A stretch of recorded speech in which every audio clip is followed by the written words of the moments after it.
I just think this generation of 20, 30, 40-year-olds are not interested in buying a teacup from 1647 old Europe. I think they're more interested in buying pop culture. I'm Gary Vaynerchuk, and this is my NFT project called VFriends. Really, at some level, the culmination of my entire career, focusing on community access, creativity, and all things V. NFT stands for non-fungible token. It's a digital asset that shows provenance on the blockchain. You know, a lot of times I use the analogy of like, is a blue check on Instagram worth anything? And people are like, wait a minute. Or with people in their 40s and 50s, I'm like, do you have a kid who's buying a Fortnite skin or asking you for a credit card to do something on 2K or Madden? So it's a digital currency.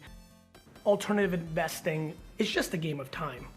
Okay. You know, this is about individuals, it's about organizations, this network, you know, it's about articles being written, it's about people getting used to it.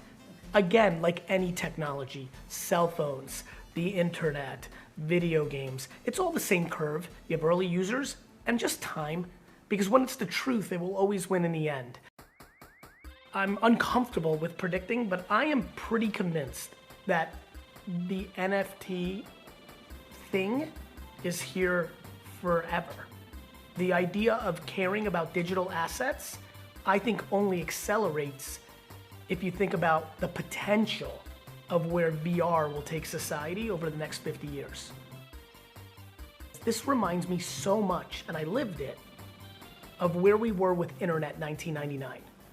With Internet 1999, we were in this place where everybody got so hot of like, oh, there's this thing and it's coming and it's gonna change the world.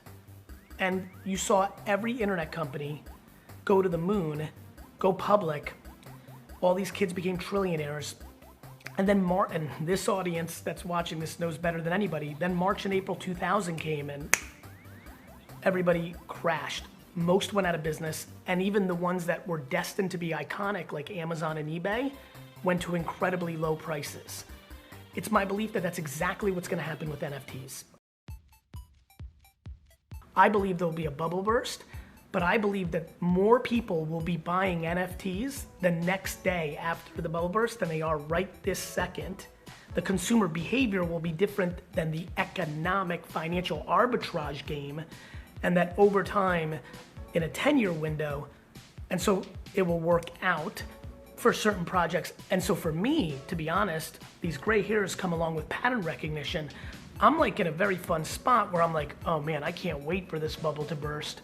I'm gonna go to my 20 favorite projects and I'm gonna eat, AKA, that's slang for buy, sit, wait, and then be very happy in a decade, because there is 0.0 doubt in my mind in 2036 that these digital assets will have tremendous value.